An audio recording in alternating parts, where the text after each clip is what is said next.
Juste avant de commencer, petite précision, je suis pas prof de dessin, c'est juste une méthode parmi tant d'autres que je vous propose. Vous êtes absolument libre de faire comme vous voulez, j'ai pas la science infuse encore une fois, et si jamais je fais des erreurs, vous n'hésitez pas à mettre en commentaire et à rectifier tout ça. Ok, allez, c'est parti. Bonjour à tous, c'est Sleeper, je pense que vous l'avez deviné vu qu'on est sur ma chaîne YouTube.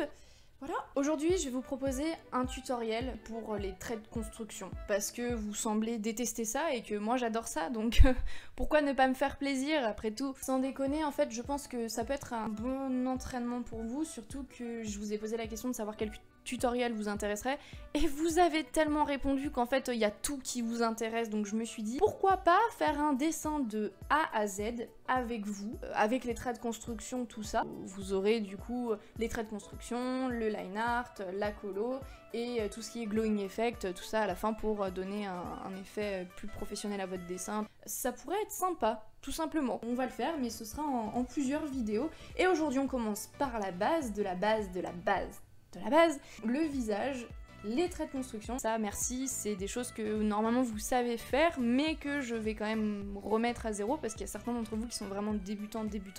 À ce moment-là, c'est parti quoi. Faut savoir que les traits de construction, ça commence toujours par un rond. Pour le visage en tout cas. Pour ceux qui n'arrivent pas à faire de rond, je vous conseille du coup d'utiliser un compas si vous êtes sur papier ou des outils qui permettent de faire des ronds parfaits, notamment l'outil Ellipse sur Clip Studio Paint Pro. Je préfère le faire à la main levée et puis c'est toujours un très bon entraînement pour vous entraîner à faire des ronds à main levée parce que c'est pas facile, hein, c'est vraiment difficile. Et c'est parti. Il est dégueulasse. Ah voilà, il est pas trop mal celui-ci. Donc on peut légèrement l'ajuster si on a un rond qui nous plaît plutôt bien. S'il est légèrement ovale dans le sens de la hauteur, c'est pas dérangeant non plus. Vous faites pas non plus trop chier à faire ce rond, hein. Parce que le rond, oui, vous l'avez certainement deviné, c'est le crâne. On va faire un visage de 3/4. Un visage de face, c'est pas super intéressant, je pense que tout le monde sait le faire, et même si vous savez pas le faire, le visage de 3/4 ça regroupe exactement le même fonctionnement. Sauf qu'en fait, de face, tout est symétrique. Une fois que le rond est fait, donc on va placer notre ligne qui sépare notre visage en deux. Donc quand le visage est de face, techniquement, et ben, la ligne se trouve au milieu de ce rond. Mais nous, vu qu'on veut le faire de 3/4, on va le mettre en fait sur le côté. Donc tac.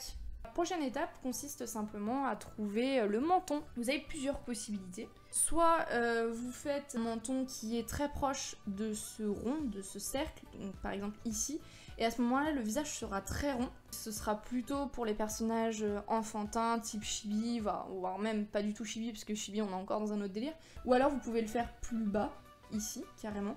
Et là, on sera plus sur des visages nettement plus adultes, nettement plus voilà, allongés. Si vous le faites entre les deux, voilà, quelque part dans ces deux zones-là, eh bien vous aurez l'entre-deux entre l'enfant et l'adulte. Nous, on va faire un personnage qui soit un petit peu entre les deux, qui ait quand même un air enfant, mais qui soit quand même un adolescent, quoi. Hein. L'adolescent, on va le placer légèrement plus bas.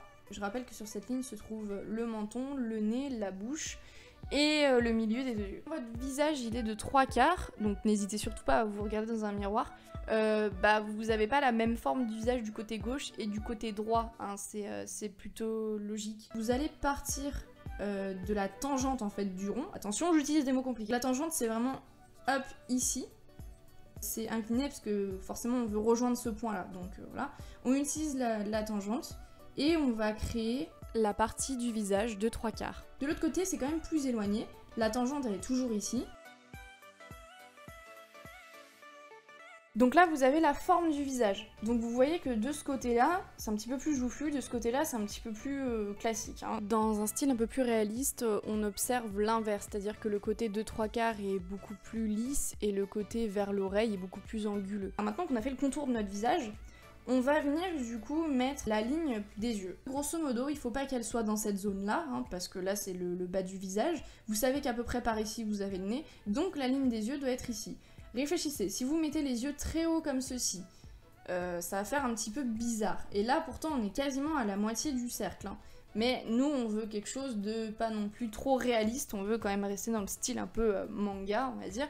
Donc à ce moment-là, moi la ligne des yeux, je la place toujours dans la moitié basse en fait du cercle, après à ce niveau là. Techniquement je fais toujours deux lignes, mais là je trouve que par exemple ça va être un peu trop bas et les yeux seront un peu trop grands pour un visage adolescent. Donc on va se référer à cette ligne là et je vais venir en tracer une deuxième dessous pour me donner le bas des yeux et une autre au-dessus pour me donner le haut de l'œil. Et maintenant, vous allez me faire des yeux. Sauf que oui, mais très bien, mais ton œil tu pourrais le mettre là et ton œil tu pourrais le mettre là par exemple. Sauf que c'est pas le bon emplacement, même si ça fera un style, cela dit. Les yeux ils sont à peu près espacés toujours de la même façon, c'est-à-dire que de face, vous pouvez faire rentrer un œil entre vos deux yeux et vous pouvez faire rentrer un autre œil de la fin de votre œil à la tempe. Quand on est de 3/4, on est du coup dans un cas de perspective et à ce moment-là, il n'y a plus tout à fait un œil entre chaque écart, mais du coup, il y aura un peu plus du côté de la tempe, un peu moins entre les deux yeux et forcément beaucoup moins de l'autre côté. On va respecter à peu près cet écart, on peut l'augmenter, on peut le diminuer en fonction du style qu'on veut donner. Et après, ben là, l'œil, c'est votre style à vous. Si vous avez envie de faire quelque chose de très rond, vous pouvez faire quelque chose de très rond. Si vous voulez faire quelque chose de très anguleux, vous pouvez le faire quelque chose de super anguleux. Si vous voulez faire quelque chose de tombant, alors vous pouvez faire quelque chose de tombant. On peut imaginer que, par exemple, mon œil, il va commencer ici. Ici. Vu qu'on est de 3/4, faut pas oublier que l'œil, il aura pas exactement la même taille que lui dans sa largeur. Comme on est de 3/4, en fait, l'œil, il sera légèrement plus petit.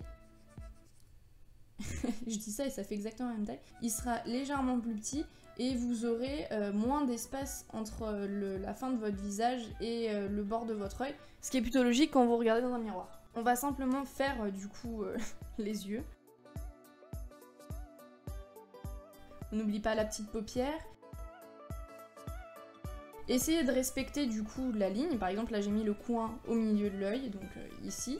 Et j'ai fait remonter légèrement vers la fin de l'œil, comme ça. Sauf que comme du coup l'œil est vu de 3/4 légèrement, et bah du coup ça va descendre un peu plus ici. Voilà, comme ceci. En fait, si on devait résumer, l'œil classique il serait comme ça, et l'œil de 3/4, un chapeau, et comme ça. Si on devait résumer. Donc là, vous avez vos deux yeux. Et moi, je trouve quand même qu'ils sont très très rapprochés. Vu que je suis sur tablette graphique, je me permets de faire 2-3 modifications. Parce qu'on voit que l'œil est un peu trop bas, tout ça, donc un peu trop grand aussi. Donc je me permets de faire quelques modifications. Je dis, c'est des traits de construction, c'est là pour vous aider, mais c'est pas là pour que vous les respectiez précisément au truc près. Certains d'entre vous vont me dire, ça sert à quoi de faire des traits de construction si on les respecte pas? Bah au moins ça vous donne une vague idée d'où doivent être placés les éléments, et pas que vous vous retrouviez avec un œil ici et un œil là par exemple. Ensuite on va s'occuper du nez. J'ai beaucoup de mal à placer le nez, parce qu'en fait il peut être à plein d'endroits différents, c'est-à-dire que si vous respectez bien tout ça, techniquement, il devrait se situer par ici, donc à la jonction du trait et de la ligne. Mais vous pouvez le placer beaucoup plus haut, vous pouvez le placer beaucoup plus bas, vous pouvez faire un point, vous pouvez faire ce que vous voulez. Mais en règle générale, il est placé à peu près à ce niveau-là. Et au niveau de la bouche, en gros, c'est cet espace-là divisé par 2. Et le nez, en gros, c'est soit là où coupe le cercle, soit c'est le milieu de l'œil et le menton qui est coupé en 2. Là, vous avez fait le nez. Et vous allez faire la bouche. Je sais qu'il y a beaucoup de personnes qui ont des difficultés à faire la bouche. Moi honnêtement je me fais pas chier. J'aime bien juste pas faire le milieu en fait de la bouche. Voilà. Et éventuellement un trait en dessous pour mettre la lèvre, mais rien de plus quoi. Donc là si on enlève tout ça, tous les traits de construction, on se retrouve avec un visage un poil étrange, je trouve. Complètement bizarre même. On n'a pas terminé. Vous avez encore toute la partie oreille à faire. On commence au milieu de l'œil. Comme ceci, c'est un peu sur le côté et ça se termine vers le nez, la fin du nez. Voilà. Comme on est de 3/4, il y a une oreille qui se voit un peu plus que l'autre. C'est normal. Et après vient déjà les sourcils. Les sourcils sont au-dessus des yeux. Alors à quelle hauteur? Encore une fois, c'est vous qui voyez. Et puis tout dépend aussi du personnage. La ligne d'implantation des cheveux, il faut pas qu'elle se fasse trop proche des sourcils, parce que sinon vous n'avez pas de front. Il ne faut pas qu'elle se fasse trop haut sur le crâne, sinon vous avez un gros front. Je résume, on la place pas ici, on la place pas là, on la place où? On la place au milieu. L'implantation peut dépendre de chacune des personnes, mais en règle générale, vous allez avoir ça comme ligne d'implantation des cheveux. Maintenant, on peut dessiner nos cheveux. Donc le principe d'une ligne d'implantation des cheveux, c'est pour faire commencer en fait vos cheveux à ce niveau-là. Et grosso modo, vous avez le haut du crâne qui va correspondre à votre crâne nu, mais on n'oublie pas qu'il y a des cheveux dessus, donc il faut leur donner quand même un minimum de volume. Donc un minimum, hein, je dis pas qu'il y en aura des masses, mais il y en aura un minimum. Vient se placer le cou qui normalement est au milieu des yeux, quoi, au niveau des pupilles. Il doit pas non plus être long de 10 km.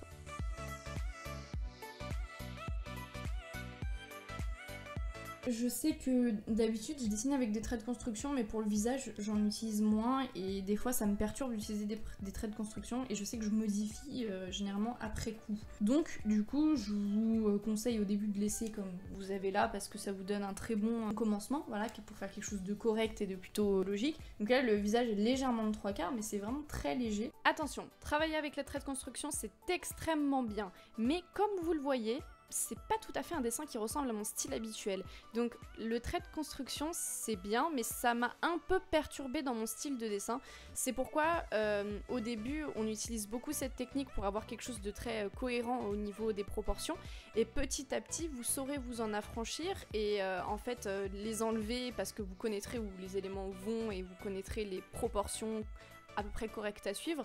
Mais à côté de ça vous allez développer votre style qui peut-être ne correspondra plus tout à fait au standard que je vous ai montré juste ici.